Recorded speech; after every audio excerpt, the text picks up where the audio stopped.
You're watching Good Day Central Illinois on WYZZ. All right, well, we're headed into some of the colder months. I'm sure a lot of you are excited for the holidays, but with the holiday season also comes peak flu season. That's right. And of course, this morning we have Dr. Brian Curtis here to discuss flu season and what we can do to protect ourselves. Dr. Curtis, good morning. Good morning. Good Thanks morning. for being here. Thank you. Of course. So, all right, what is the best time to get the flu shot? That's our first, right off the bat. Yeah, so October. So October is the best month to get it. So it takes about 2 to 4 weeks for the flu shot to become effective. Our peak flu season is actually January, February, and the flu shot's good for about 4 to 6 months.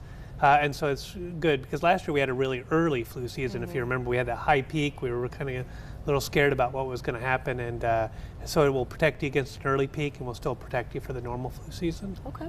All right. So I know you said talking about the effectiveness of it. So how long until the flu shot is fully effective, and how long does that effectiveness last? Yeah, so it's about 2 to 4 weeks, 2 to 4 and then okay. about 4 to 6 months in 4 to 6 months, effect.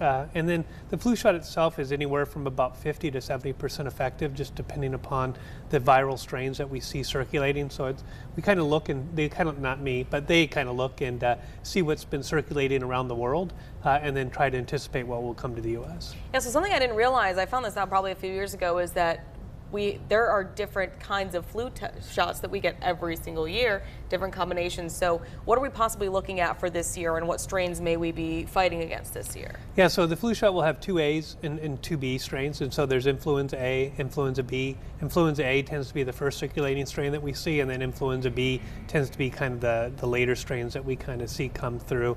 And then one of them is always the H1N1.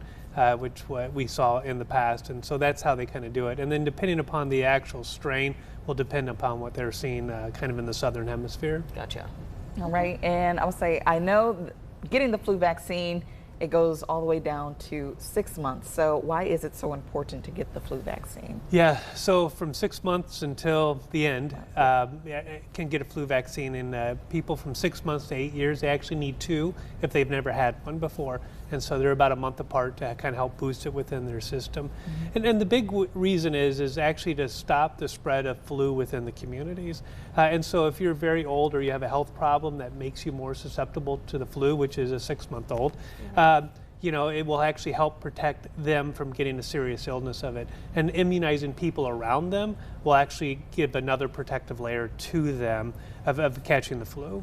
And they don't have a different vaccine, do they, if they're over 65, or is it the same one? So over 65, there's a high dose or the adjuvant, and so there's 2 different kinds. And so the adjuvant actually has a molecule in it that makes your immune system respond a little bit more to the flu vaccine.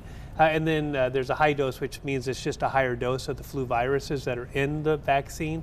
And so they both are effective. And so people over 65, their immune system isn't respond kind of like a younger person's would.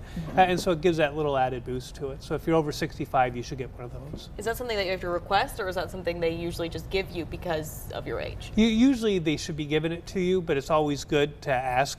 Sure. Whenever you're in healthcare, always ask. Ask Right. for clarification, and so just to ensure that you're getting what you need. Sure. And so are we already seeing it? What should we expect concerning COVID and RSV this year? Yeah, COVID is kind of a wild card. We're not quite sure. We're kind of at the low levels of transmission right now, but it's starting to kick up. You start hearing more and more people that are having it that are kind of home. The other one is RSV, and there's actually a vaccine now out for that. So if you're over 60 or you have a high risk, there's actually an RSV vaccine that you should talk to your healthcare professional about if it's a good vaccine for you, depending upon your health conditions. And so that is another one, because RSV, last year we saw a lot of RSV and influenza, and if you remember, RSV, we had a huge surge in the summer months, and that's very unusual for us. And so it is something else that we can help add another layer of protection. So continuing those layers of protection aside from the flu, what are some other things you could do to just make sure that you are protected? Yeah, washing your hands. We don't see quite as much hand sanitizers like we used to. Coughing into your elbow, and then if you're sick, stay home and try not to do it. And we're starting to see that a little bit more. People kind of coming back out when they're sick, whereas before they were very good about it. So really, if you're sick, stay home. Take care of yourself. Get better. All right. Well, Dr. Curtis, thank you so much for joining us. Well, thank you. Happy Wednesday. Of course. And as always, we'll share these details on our website, ciproud.com.